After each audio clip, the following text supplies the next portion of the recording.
Hello tout le monde, j'espère que vous allez bien. On se retrouve aujourd'hui pour une toute nouvelle vidéo qui est consacrée au bilan de nos 6 mois en PVT Déjà. au Canada. Ça fait déjà 6 mois, genre 6 mois qu'on est ici. C'est tout simplement incroyable, le temps il passe super vite. On s'était dit que le mieux c'était de faire un petit bilan pour avoir déjà un premier ressenti, vous délivrer déjà notre première expérience avec ces 6 premiers mois écoulés. Avant de commencer la vidéo, si vous tombez sur la chaîne ou que vous arrivez sur cette vidéo, je m'appelle Laetitia. Axel. Et nous sommes actuellement en PVT au Canada depuis septembre et novembre 2021. On est donc là pour 2 ans et on est actuellement dans la province du Québec. Je suis aussi coach pour jeunes actifs qui souhaitent vivre une expérience à l'étranger. Je les aide à oser et à préparer leur expérience en PVT. Donc si ça vous intéresse, n'hésitez pas à nous rejoindre sur Instagram, mais également à vous abonner à la chaîne pour ne louper aucune autre vidéo. On en sort environ une tous les 15 jours. Le rythme est plutôt régulier, donc si vous voulez ne louper aucune autre sortie et que vous voulez savoir la suite de nos aventures, vous avez juste à vous abonner. Sinon, c'est parti pour la suite de notre bilan. Avant de commencer notre bilan, on voulait vous faire une petite mise en contexte de pourquoi est-ce qu'on est parti en PVT au Canada. On va passer 2 ans en arrière, on est en août-septembre 2019, je reviens de mon stage en Nouvelle-Zélande et c'était une aventure tout simplement incroyable et Axel en fait ressentait l'envie lui aussi de vivre une expérience à l'étranger. Du coup on s'était dit ok, ce serait peut-être l'occasion de repartir, on se plaisait pas forcément dans notre travail, on n'avait pas de CDI, pas de maison, on avait aucune attache. Du coup on s'est dit ok, c'est le moment en fait de partir. Et puis on a vu le PVT. Pourquoi le Canada? Parce que Axel voulait s'améliorer en anglais et également être dans un endroit où il puisse améliorer son anglais en douceur. Donc c'est pour ça qu'on a passé une année d'abord au niveau du Québec. On s'est dit le Canada c'est le parfait compromis. Moi je voulais aller dans un endroit plus anglophone, Axel un peu plus francophone au début, puis ensuite basculer sur l'anglophone. Donc le Canada répondait à tous nos critères. Mais au final, on s'est rendu compte que, pour ma part, j'ai pas été vraiment bousculé, quoi. C'était carrément mieux, on aurait dû partir directement dans une province anglophone, quoi. Mais bon voilà, je pense comme certains d'entre vous, on a une petite peur, on a une petite appréhension et je me suis dit, voilà, autant commencer tout doux dans une province. Je veux la sécurité, quoi. Voilà, francophone, tout ça, mais au final, au bout de quelques mois, j'en avais déjà, pas que j'en avais déjà marre, mais je voulais déjà plus être bousculé, partir, quoi. Donc, aller dans l'anglophone. Voilà. Donc comme quoi, parfois rester un peu dans sa zone de confort, ça convient pas. Carrément. Mais oui, ça c'est déjà une première leçon qu'on peut retenir de notre bilan de nos 6 premiers mois. Voilà tout pourquoi est-ce qu'on est parti au Canada et on va passer donc à la deuxième partie qui est consacrée à nos jobs, les différents jobs qu'on a fait depuis qu'on est arrivé. Et ça va répondre également à une question que j'ai eue donc sur Instagram qui était comment est-ce qu'on a fait pour financer notre PVT et comment est-ce qu'on a trouvé nos jobs. Concernant nos jobs, donc le premier travail qu'Axel a effectué, et je dis bien juste Axel parce que j'étais pas encore arrivée sur le territoire canadien, on a eu des dates d'arrivée différentes, tout simplement parce qu'on n'a pas eu nos lettres d'introduction en même temps et qu'il avait le boulot de cueilleur de pommes qui l'attendait. Donc autant qu'il y aille, qu'il passe ces 2 petits mois tout seul, qui prennent ses marques tout seul et voilà, et qu'après j'arrive pour un nouveau travail. Je vais te laisser la parole pour nous dire comment tu as trouvé ce job, qu'est-ce que tu en as pensé, comment était l'accueil, comment est-ce que tu as vécu toute cette expérience. Comment on a trouvé le job? On l'avait trouvé sur un site internet PVTiste où du coup il y avait plusieurs annonces. On a vu l'annonce de cueilleur de pommes. Comme on ne cherchait pas vraiment un job qualifié, on voulait vraiment partir. Et en plus de ça, c'était cueilleur de pommes, donc travailler dans la nature, dehors. On s'est dit go, quoi, ça nous correspond à 100%. C'était un job, c'était quoi? C'était 1 mois et demi. Donc voilà, c'était histoire d'arriver, de travailler. On était logés gratuitement. On était en coloc avec d'autres Québécois, donc c'était vraiment sympa, c'était une chouette expérience. Niveau taf, cueilleur de pommes, c'est physique, hein. On est payé à la benne, donc c'est des grosses boîtes en bois où... Tu fais à peu près ça. Ouais, non, beaucoup plus gros. Il fallait remplir ça de pommes et Suivant la gamme de pommes, suivant le produit de pommes, on était payé 25 $, 30 $, 35. À la fin, je vous avoue que j'avais bien mal au dos. Je me suis fait un petit truc de massage là de Une petite récompense. 1 heure et demie, ça fait grave du bien. C'est une bonne expérience parce que tu avances à la vitesse où tu veux. Si tu as vraiment envie de te faire de l'argent, tu fais plus d'heures ou tu vas plus vite. C'est vraiment à ton rythme, je vous le recommande à 100%. Du coup, quand je suis arrivée, malheureusement, la récolte était terminée. Donc, on a enchaîné sur un nouveau travail qui a été donc dans une usine à Montréal. Ça nous amène à notre deuxième travail où Axel était cuisinier industriel et moi j'étais opératrice de production dans la section packaging. Donc rien à voir avec cueilleur de pommes. Cette expérience, cet emploi, je vous avoue qu'en fait on a pris le premier emploi venu. J'avais un contact avec le directeur de cette usine et Axel, suite à la fin de son taf en tant que cueilleur de pommes, il fallait rapidement en fait un nouvel emploi. Et donc du coup, voilà, de fil en aiguille, j'ai pu avoir ce contact. On a travaillé dans cette usine. Je vous avoue qu'on n'était pas du tout bien payé. On était payé 15 $ de l'heure. On a plus joué la sécurité de l'emploi parce que l'hiver approchait.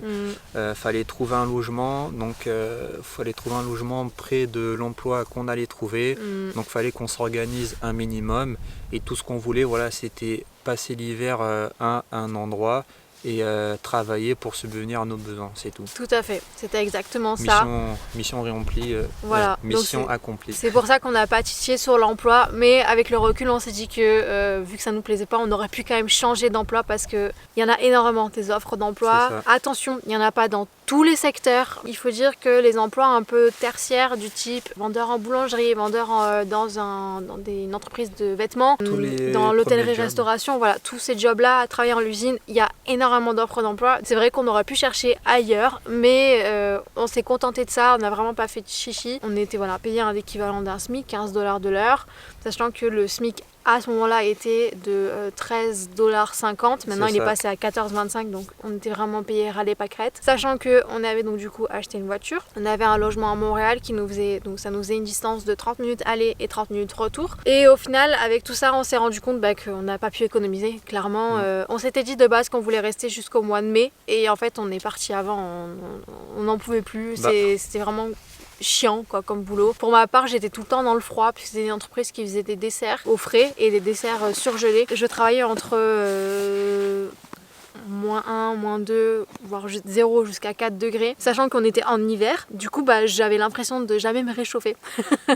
Alors qu'Axel, il était en t-shirt dans sa cuisine en train de préparer les différents desserts. Ça a été une expérience. On sait maintenant que faut pas hésiter à changer d'emploi, pas avoir peur de ça et surtout de chercher un emploi avec un meilleur salaire. Parce que clairement, ça, vous économisez pas à Montréal. Surtout, dites-vous que voilà, si vous travaillez, si vous trouvez un travail qui n'est pas vraiment qualifié comme on a trouvé pour cet hiver. Comme on vous l'a dit, il y en a partout des jobs, c'est juste que voilà, on n'a pas voulu changer parce qu'on avait notre petite routine et ce qu'on voulait c'était surtout travailler du matin.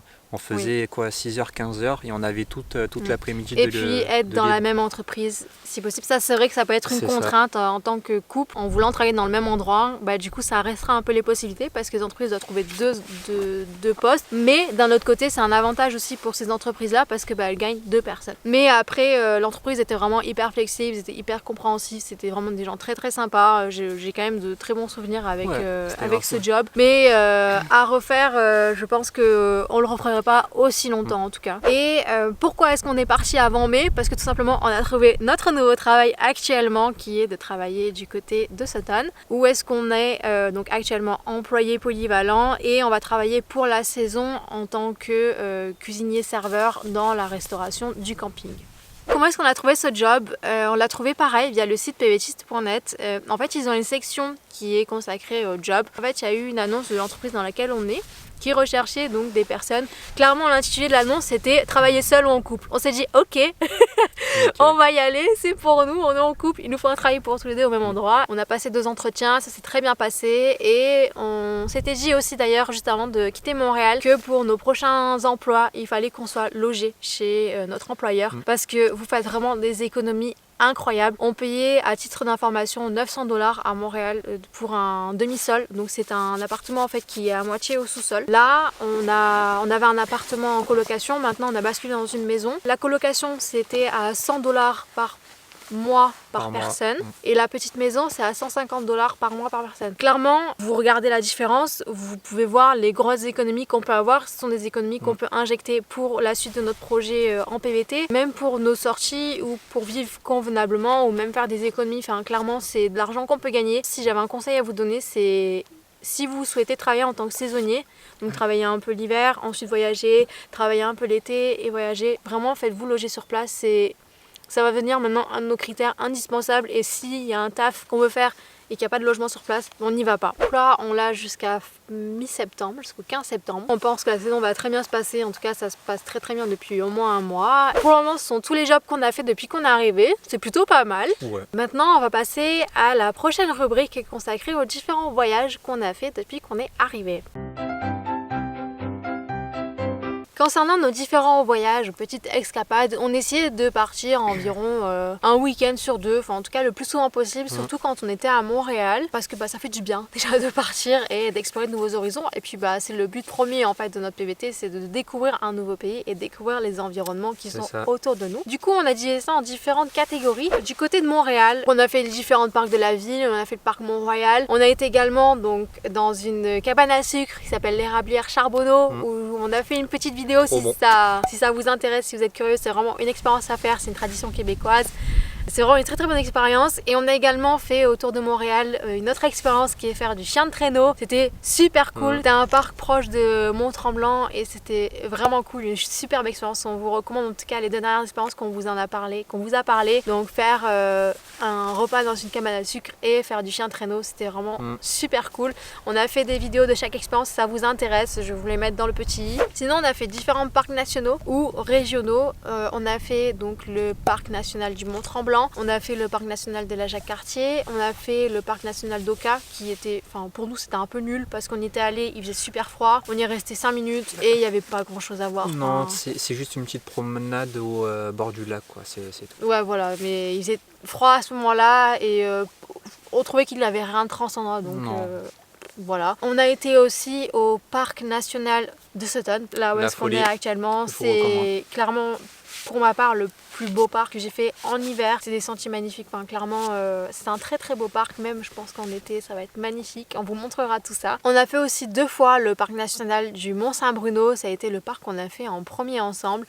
On l'a fait une fois où on a été uniquement au grand lac qui me semble qui s'appelle le lac Seigneurial, et ensuite on y allait une deuxième fois pour aller voir tous les autres lacs qui se trouvaient autour. Donc c'est vraiment un parc super sympa qui est à 45 minutes de Montréal, donc c'était vraiment super cool. Et le dernier en date qu'on a fait, c'était pour l'anniversaire d'Axel. On a été au parc national des îles de Boucherville qui est je crois à 20 minutes de Montréal. Oui c'est ça, ouais. Enfin il est entre Montréal et Longueuil, Boucherville, je crois, ouais. Ouais, voilà. Vraiment, c'est un super beau parc. Il y a pas beaucoup de monde, c'est un parc qui est plutôt petit, mais en fait vous voyez plein d'animaux. Je crois que c'est un parc réputé justement pour sa faune et sa flore. C'est ça, ouais. Nous on était allés un peu plus loin, qui était pas recommandé à ce moment-là parce qu'il y avait pas mal de neige. C'était pas déneigé sur le sentier, mais on y allait quand même. On avait quand même le droit. Et au final, on n'a pas été déçus parce qu'on était seuls. Et en plus de ça, on retrouvait tous les animaux sauvages, quoi, tous les chevreuils.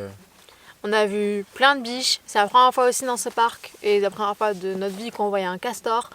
Clairement, c'était un parc super sympa et on vous le recommande en tout cas si vous êtes de passage à Montréal. Il est pas très loin et il est très très sympa. Et enfin, du côté de Québec City, puisqu'on a fait un road trip cet hiver pour Noël et Nouvel An surtout, pour aller du côté de Québec City, pareil, je vous mettrai le lien dans le petit i si ça vous intéresse. C'était un road trip où on parle justement du parc de Sutton, où on passe dans le parc de la Jacques-Cartier. Et où est-ce qu'on va à Québec City? Donc à Québec City, on n'a pas fait grand chose. On a vu juste le château de Frontenac et la rue du Petit Champlain qui sont les endroits les plus importants et les choses à voir de Québec City. Mais on s'est pas attardé dans cette ville parce que... Ce qui nous intéressait vraiment, c'était à l'extérieur de la ville. Voilà, on a fait aussi les chutes Montmorency du côté de Québec City. Mais en soi, c'est vrai qu'on s'est pas attardé dans cette ville. On n'avait pas beaucoup de temps non plus devant nous.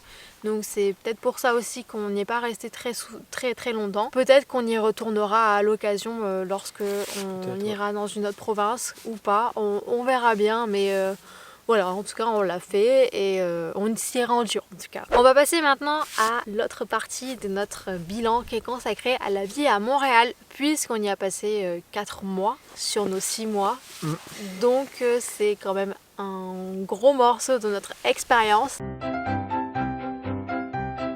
On va tout d'abord vous parler du coût de la vie à Montréal. Ça coûte plutôt cher, clairement, surtout au niveau des logements. Faut pas oublier que Montréal, dingue. ça reste une grande ville, quoi. Oui. C'est comme si tu habites dans les grandes villes de France. C'est sûr que le prix il est un peu plus élevé pour les logements, C'est ça. l'assurance voiture et autres. Donc, En fait, si vous venez de Paris ou de très grandes villes, je pense que vous ne serez pas trop dépaysé en termes de coût de la vie.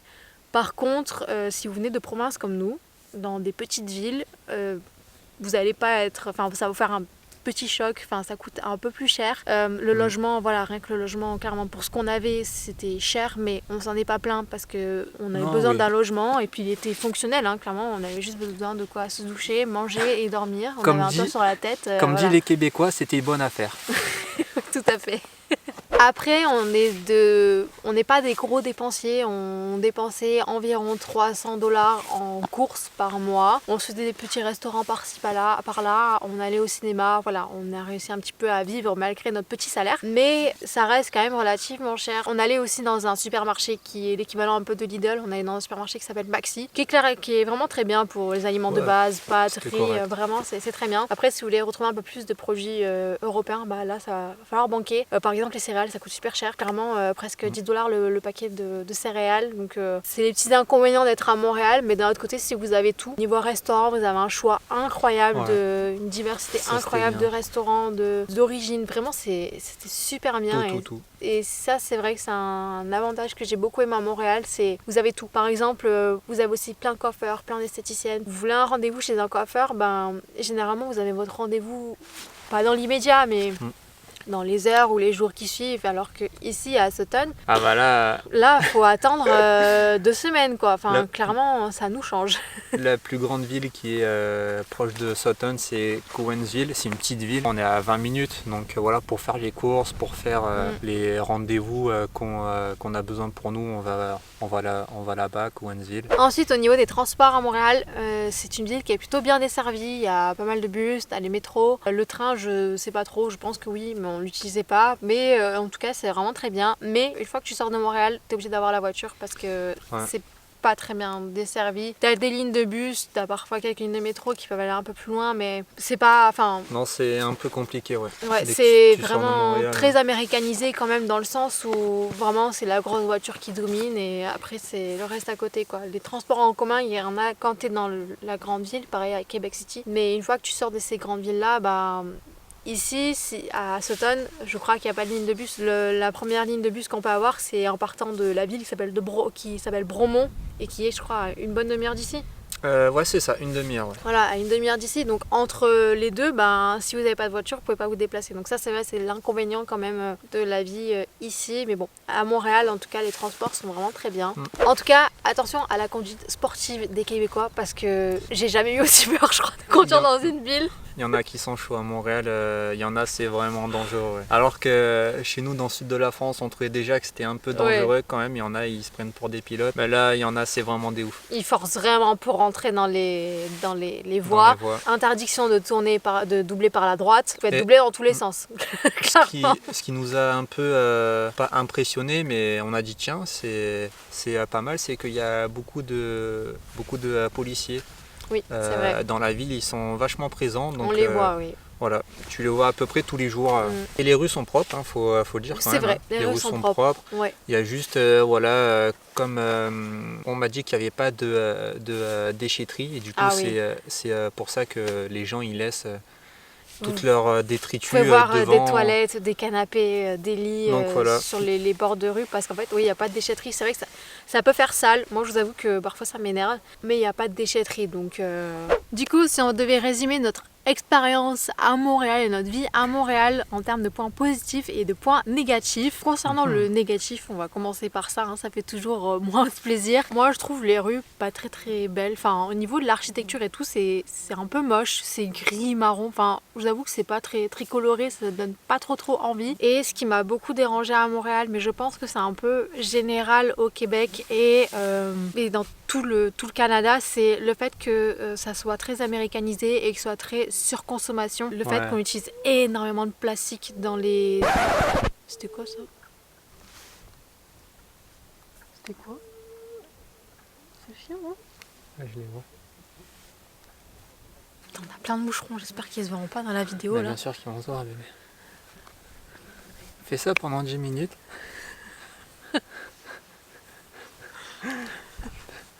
On est un peu, j'ai l'impression d'être revenu en France il y a 5-10 ans en arrière. Il y a énormément d'utilisation du plastique, que ce soit dans la grande distribution, que ce soit rien que par exemple au McDo, c'est vraiment tout en plastique. Enfin, tout ça, ça m'a un peu refroidi, vraiment les grandes quantités de ketchup, mayonnaise. Partir, t'avais une image du Canada où voilà, c'était vachement écolo, qui faisait attention. C'est vrai.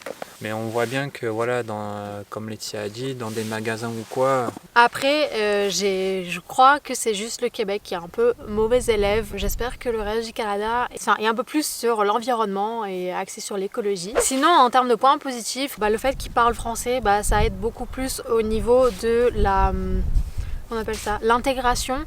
Vous vous intégrez beaucoup plus facilement dans le pays, même si c'est pas parce qu'ils parlent français que vous parlez le même français, parce que clairement des fois vous allez rien comprendre et utilisent du franglais. Le fait aussi qu'il y ait beaucoup de diversité en termes de restaurants, comme on a dit, le fait qu'il y ait énormément de services, ça c'est vraiment très bien à Montréal. Le fait que ce soit plutôt bien desservi. Mais le seul reproche aussi que je ferais, c'est que même si vous êtes à Montréal, ça manque un peu de nature et c'est pour ça aussi qu'on est parti à Sutton. On avait besoin d'un nouveau, d'être vraiment dans la nature, quoi. Pour notre part, en tout cas, Montréal, c'était une bonne expérience. C'est sûr qu'on va pas habiter à Montréal ou au Québec, mais en tout cas, c'était une bonne expérience d'y être et de passer un petit moment là-bas, histoire de découvrir tout ce qu'il y a à Montréal et dans les alentours. Une fois qu'on a fait ça, on commençait un petit peu à s'ennuyer. Après, on n'a pas vu l'été à Montréal, donc on nous a dit que c'était différent de l'hiver. Oui, c'est vrai qu'on n'y a été que pour la période hivernale, mais j'ai envie de dire, on n'aime pas une ville juste pour 4 mois de l'année, quoi. Enfin, c'est ça. Une ville, on l'aime peu importe toutes ses saisons, et clairement pour nous Montréal, ça n'a pas du tout été un coup de cœur. Et d'ailleurs, ça rejoint une question qu'on m'a posée qui était est-ce qu'on va demander la résidence permanente? La réponse est non, en tout cas pas pour la province du Québec, on n'a pas eu de coup de cœur. Voilà, le Québec c'est pas un coup de cœur, c'est pas un endroit où est-ce qu'on se voit vivre, il y a énormément de taxes. Le fait que voilà, on parle français, on n'a pas l'impression d'avoir vraiment changé d'environnement. Et... Pour l'instant, on n'a fait qu'une région, donc on ne peut pas vous dire direct déjà, c'est la meilleure région du Canada. Tout à fait. Tout ce qu'on va faire, je pense que pour notre PVT de 2 ans, on va faire 3-4 régions. Et là, voilà, on pourra voir parmi ces 4 régions, celle qui nous attire le plus. Mais avant de prendre une décision de s'installer tout ça, on va faire d'autres pays, on va faire notre tour du monde, comme vous le savez, on l'a dit depuis le début. Le Canada, c'est le premier pays de notre étape.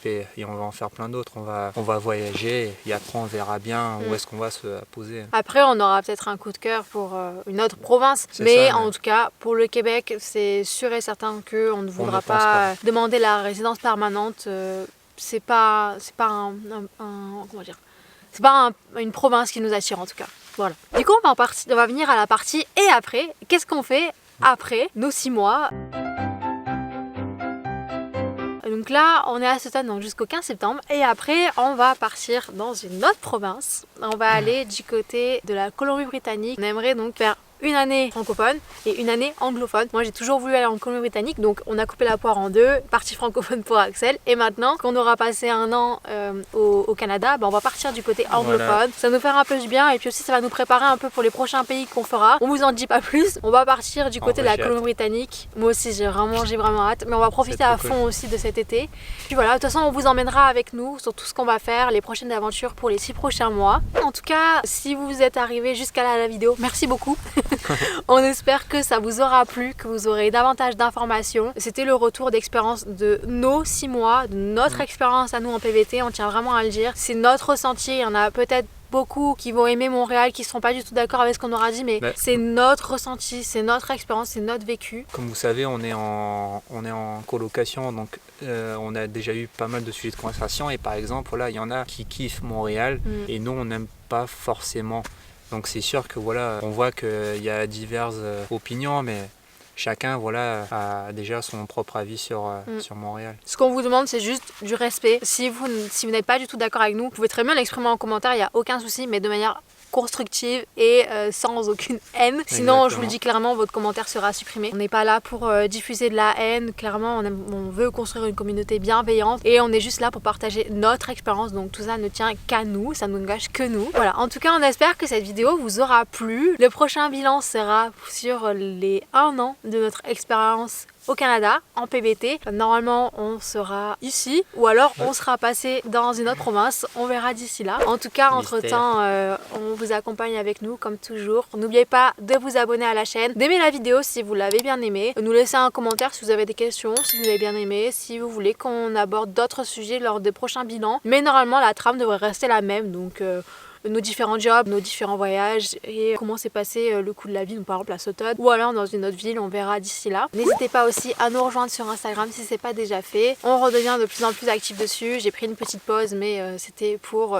mon bien-être mental. En tout cas, on espère que ça vous plaît toujours autant de suivre notre aventure, que tout ce qu'on vous raconte vous intéresse et vous est utile. Et puis d'ici là, on se dit à bientôt pour une prochaine vidéo. Tchuss!